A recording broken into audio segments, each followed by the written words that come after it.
बढ़ते हैं आज की कहानी की ओर। दोस्तों, रात के अंधेरे में जब मैं काम करके अपने घर लौट कर आ रहा था तो रोड पूरी तरह से खाली था। रोड पर किसी का आना जाना नहीं था और दूर दूर तक मुझे कोई नजर भी नहीं आ रहा था। इस सुनसान रोड पर सिर्फ मैं ही अकेला था जो पैदल घर की ओर बढ़े जा रहा था। और उस वक्त ये हवाएं भी डर का एक अलग ही एहसास करा रहे थे और अब मेरे पांव भी अपने आप ही तेजी से बढ़ने लगे थे। जैसे जैसे मैं आगे बढ़ रहा था तो वैसे वैसे मुझे किसी के पीछे से आने का एहसास हो रहा था। डर की वजह से अब मेरी हिम्मत नहीं हो रही थी कि मैं पीछे पलट कर देख सकूं। मैं बिना पीछे देखे मैं आगे बढ़ता ही जा रहा था और अब मेरी घबराहट भी बढ़ती जा रहे थे। और फिर जब मैंने पीछे की ओर पलट कर देखा तो कोई भी नहीं था। फिर मुझे लगा कि शायद ये मेरा वहम था। अभी मैं यही सोच रहा था कि तभी मेरी नजर रोड के बीच में किसी आदमी के सर पर गई जो रोड के बीच में खड़ा हुआ था, जिसे देखकर मैं बहुत ही ज्यादा डर गया। अभी मैं डरा सहमा उस तरफ ही देख रहा था कि तभी उस आदमी ने कहा कि मुझे बचा लो, नहीं तो ये हमें मार डालेंगे। दोस्तों, उस वक्त मैं डर की वजह से इधर उधर हो नहीं पा रहा था, मानो कि जैसे मैं वहीं पर जम सा गया था कि तभी उस आदमी का सर गायब हो गया और सर के गायब होते अजीब अजीब तरह की आवाजें आने लगी, जिसे सुनकर मेरी घबराहट बढ़ती जा रही थी और अब मेरे दिल की धड़कनें भी बहुत ही तेज हो गई थी। अभी मैं डरा सहमा उस ओर ही देख रहा था कि तभी किसी ने मेरे कंधे पर हाथ रखा। कंधे पर हाथ देखकर मैं और भी ज्यादा डर गया और डरते हुए जब मैंने पीछे देखा तो मेरे साथ काम करने वाला महेश था, जो मेरे ही साथ फैक्ट्री में काम करता है। कि तभी अचानक से वो आवाज आनी बंद हो गई। मुझे इस तरह देखकर महेश ने कहा, क्या हुआ जो तुम इतने डरे हो? इतना कहने पर मैंने उसे सारी बात बताई और मेरी बात सुनकर महेश हंसने लगा और हंसते बोला, क्या यार तुम भी यार मजाक कर रहे हो? मैं इस रास्ते पर रोज ही आया जाया करता हूँ, पर मुझे तो ऐसा कुछ कभी दिखाई नहीं दिया। शायद ये तुम्हारा वहम था और कुछ नहीं है। अब महेश की बात सुनकर मुझे कुछ भी समझ में नहीं आ रहा था कि जो मैंने कुछ समय पहले देखा था वो सच था या फिर सिर्फ मेरा एक वहम था। अभी मैं इसी सोच में ही था कि तभी महेश मुझे अपने साथ लेकर जाने लगा। मैं महेश के साथ जा ही रहा था कि तभी मुझे फिर से उसी आदमी की आवाज सुनाई पड़ी जिसका सर बीच रोड पर खड़ा था। वो मुझे महेश के साथ जाने से मना कर रहा था। अगर तुम उसके साथ गए तो तुम्हारा भी मेरी तरह ही हश्र होगा, क्योंकि ये तुम्हारे साथ काम करने वाला महेश नहीं बल्कि वो है जो तुम सोच भी नहीं सकते। इतना बोलते ही उसकी आवाज आनी अब बंद हो गई थी कि तभी महेश ने मुझे कहा कि यही पास में मेरे दोस्त का घर है, उसे कुछ पैसे की जरूरत है जो उसने मेरी जरूरत पड़ने पर दिए थे, और अब उसे जरूरत है वो कल सुबह 6 बजे की ट्रेन पकड़कर वो गांव जा रहा है। महेश के इतना कहते अब मेरे मन में अजीब अजीब ख्याल से उमड़ने लगे थे, तो मैंने महेश को जाने के लिए कहा और साथ ही ये भी कहा कि मैं यहाँ से घर चला जाऊंगा। मेरे इतना कहने पर वो मुझे अपने साथ जाने के लिए कहने लगा। वो मुझे अपने साथ लेकर जाने लगा। मैं बार बार उसे मना कर रहा था पर वो मेरा हाथ ही नहीं छोड़ रहा था और मुझे अपने साथ ही लेकर उस ओर बढ़ने लगा। और जब उस घर के पास पहुंचे तो मैंने देखा कि उस घर के पास एक औरत चूल्हे पर कुछ पका रही थी, जिसे देखकर मुझे थोड़ी राहत मिली। और जब महेश ने उस औरत से पूछा कि गुलाब भाई कहाँ पर है, तो उस औरत ने हमें घर के अंदर की ओर इशारा किया और उस औरत के इशारा करते ही हम दोनों उस घर के अंदर गए। घर के अंदर जाते ही महेश ने गुलाब भाई को आवाज दी। महेश के आवाज देते ही घर के रूम से आवाज आई और महेश को रूम के अंदर आने को कहा। उस आवाज को सुनकर महेश उस रूम की ओर बढ़ने लगा और मुझे वहीं पर बैठने को कहा। मैं यहीं पर बैठकर अपनी निगाहें इधर उधर घुमाई रहा था कि तभी मेरी नजरें एक रूम के अंदर गई और तभी उस रूम के अंदर से किसी की आवाज सुनाई पड़ी। उस आवाज को सुनकर जब मैं उस रूम के अंदर गया तो वहां पर कोई भी नहीं था। फिर मुझे लगा कि शायद ये मेरा वहम था। फिर मैं उस रूम से निकलकर बाहर की ओर जाने लगा। अभी मैं जा ही रहा था कि तभी मुझे फिर से किसी के कराहने की आवाज सुनाई पड़ी और जब मैंने उस आवाज को सुनकर उस तरफ देखा तो वो आवाज उस रूम के अलमारी से आ रही थी। फिर जब मैं उस अलमारी के पास गया और जब मैंने उस अलमारी को खोला तो अलमारी के खुलते ही जो मैंने उसके अंदर देखा उसे देखकर तो मैं हैरान हो गया।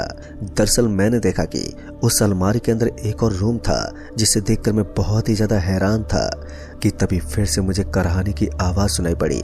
अब उस आवाज को सुनकर मैं उस अलमारी के अंदर चला गया और जैसे मैं उस अलमारी के अंदर गया तो वैसे उस रूम के अंदर लाइट ऑन हो गई और लाइट के ऑन होते ही फिर जो मैंने देखा तो उसे देखकर मेरी रूह कांप गई।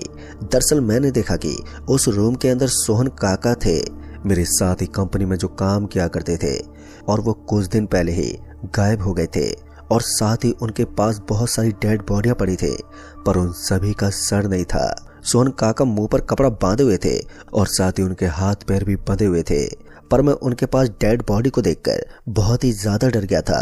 डरते हुए मैं सोहन काका के पास गया और उनके मुंह से कपड़े खोले। कपड़े के खुलते ही सोहन काका ने कहा कि बेटा बेटा मुझे बचा लो, ये हमें मार डालेंगे।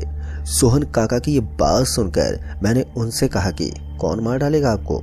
जिस पर उन्होंने बताया कि जिसके साथ तुम यहाँ पर आए हो वो कोई इंसान नहीं बल्कि एक बहुत ही खतरनाक भूत है, और साथ ही तुम्हें घर के बाहर एक औरत दिखाई दी होगी तो वो कोई औरत नहीं बल्कि वो एक डायन है जो इंसानों की बलि देती है, और जो यहाँ पर तुम्हें डेड बॉडी दिखाई दे रही है वो उस डायन ने इन सभी की बलि दे दी है। वो तो अच्छा हुआ कि मेरी हाथ की उंगली कटी थी जिस वजह से उन्होंने मेरी बलि नहीं दी, नहीं तो मैं भी इन सभी के साथ यहीं पर इसी हालत में पड़ा होता। पर मेरा मरना तो तय है क्योंकि यहाँ पर आ जाने के बाद उसके पास 24 घंटे का समय होता है और वो चाहकर भी यहाँ से नहीं जा सकता। पर एक रास्ता है जिससे मैं और तुम बच सकते हैं और उन्हें हम खत्म भी कर सकते हैं, पर वहां तक पहुंचना बहुत ही मुश्किल है। दोस्तों सोहन काका की ये बात सुनकर मैंने उनसे कहा कि वो क्या है और कहां पर है? तो उन्होंने बताया कि यहाँ से 5 किलोमीटर दूर जंगल के बीच में एक गुफा है और उस गुफा के अंदर एक छड़ी है। वो छड़ी बहुत ही अजीब तरह की है। उस छड़ी को उस गुफा से बाहर लाकर मुझे दे देना, फिर मैं इन सभी को हमेशा हमेशा के लिए खत्म कर दूंगा। पर उसी गुफा के अंदर तुम्हें एक बाबा दिखाई देगा जो तुम्हें वो छड़ी लेने से मना करेगा और शायद वो तुम्हें मारने की भी कोशिश करेगा, पर वो कोई बाबा नहीं होगा बल्कि बाबा के रूप में एक भूत होगा। और जैसे ही तुम उस गुफा से निकलकर बाहर आकर उस छड़ी को हमें दे दोगे तो फिर वो तुम्हारा कुछ नहीं कर पाएगा। अब सोहन काका की ये बात सुनकर मैं सोहन काका को अपने साथ लेकर गुफा में जाने के लिए उस रूम से निकलकर बाहर आ गए, और उस रूम से बाहर निकलते ही मैंने अपनी नजरें चारों तरफ घुमाई तो वहां पर कोई नजर ही नहीं आया। अब हम दोनों उस रूम से निकलकर घर के दरवाजे के पास आ गए थे, और फिर जब मैंने दरवाजे के बाहर देखा तो वो औरत वहीं पर थी। उसे दरवाजे के पास देखकर हम दोनों उसी दरवाजे के पास रुक गए थे कि तभी उस औरत ने हमारी तरफ देखा, और उस औरत के देखने के पहले ही हम दोनों उस दरवाजे के पीछे छिप गए। अब हमें डर भी लग रहा था कि अगर वो दोनों रूम से बाहर आ गए तो हमारा मरना तो तय है कि तभी उस औरत के पायल की खनकने की हमें आवाज सुनाई पड़ी। उस आवाज को सुनकर मैं समझ गया था कि वो औरत घर के अंदर आ रही है, और जब वो औरत घर के अंदर आई तो उस औरत को देखकर मेरी दिल की धड़कनें बढ़ने लगी थी कि कहीं ये औरत हमें देख ना ले। अभी हम उस औरत की तरफ ही देख रहे थे कि वो औरत उसी रूम के अंदर चली गई जहां पर गुलाब भाई और वो आदमी बैठा था। उस औरत के रूम में जाते ही हम दोनों घर से बाहर निकल आए, और घर से बाहर निकलते ही घर के अंदर से अजीब अजीब तरह की आवाज सुनाई पड़ी, और उस आवाज को सुनकर सोहन काका ने बताया कि उन्हें पता चल गया है कि हम घर से बाहर निकल गए हैं, कि तभी वो घर के अंदर से अजीब तरह की आवाजें निकालते हुए घर से बाहर आ गए और वो हमें ढूंढने लगे। दोस्तों उन लोगों के घर से बाहर निकलने से पहले ही मैं और रामू काका एक पेड़ के पास छिप गए, पर अब उन सभी की शक्ल बहुत ही ज्यादा भयानक हो गई थी। फिर वो हमें ढूंढते हुए वहां से चले गए, और उनके जाने के बाद मैं और सोहन काका उस गुफा की ओर बढ़ने लगे। आसमान में तारे टिमटिमा रहे थे और चांद की रोशनी में रात में भी दिन का एहसास हो रहा था, मानो जैसे कि सुबह के 6 बज रहे हो, और हम चांद की रोशनी के सहारे आगे की तरफ बढ़ते जा रहे थे। पर कुछ समय के बाद जब हम उस जंगल में पहुंचे तो मुझे ऐसा लग रहा था कि कोई हमारे पीछे आ रहा है, और जब मैंने पीछे की तरफ पलट कर देखा तो पीछे कोई भी नहीं था। मुझे इस तरह देखकर सोहन काका ने कहा कि क्या हुआ? उनके इतना कहने पर मैंने कहा कि मुझे ऐसा लगा कि कोई हमारे पीछे आ रहा हो। जिस पर उन्होंने कहा कि पर पीछे तो कोई नहीं है, शायद हमें गलतफहमी हो गई है। सोहन काका के इतना कहने पर फिर हम उस गुफा की ओर बढ़ने लगे। अभी हम उस ओर ही जा रहे थे कि तभी मुझे एक आवाज सुनाई पड़ी। अब उस आवाज को सुनकर मैं वहीं पर रुक गया और जब मैंने सोहन काका से कहा कि आपको भी कोई आवाज सुनाई पड़ी, मेरे इतना कहते वो आवाज फिर से सुनाई पड़ी। दरअसल कोई हमें उस गुफा में जाने से रोक रहा था और वही आवाज हमें बार बार सुनाई दे रही थी कि यहाँ से लौट जाओ, नहीं तो तुम भी मारे जाओगे। मैंने सोहन काका को ये बात बताई तो मेरे इतना कहने पर उन्होंने बताया कि जब तक तुम उस गुफा तक नहीं पहुंच जाते तब तक तुम पीछे पलटकर मत देखना, नहीं तो वो तुम्हारा सर धड़ से अलग कर देगा। दोस्तों, सोहन काका की ये बात सुनकर मैं बहुत ही ज्यादा घबरा गया था। मैं अभी उनसे ये पूछने वाला था कि तभी उन्होंने कहा कि कुछ भी हो जाए पर तुम पीछे पलटकर बिल्कुल भी मत देखना जब तक कि तुम उस गुफा तक नहीं पहुंच जाते। सोहन काका के इतना कहने पर मैं उस गुफा की ओर जाने लगा और सोहन काका मेरे पीछे पीछे आने लगे। और जैसी मैं उस गुफा की ओर बढ़ रहा था कि तभी मुझे अजीब तरह की आवाज आने लगी। मैं पीछे पलटकर देखना तो चाहता था पर सोहन काका ने कहा था कि कुछ भी हो जाए पर पीछे पलटकर मत देखना, और इसी वजह से मैं बिना पीछे देखे उस ओर बढ़ने लगा। पर अब ऐसा लग रहा था कि कोई शैतान मेरे पीछे आ रहा हो।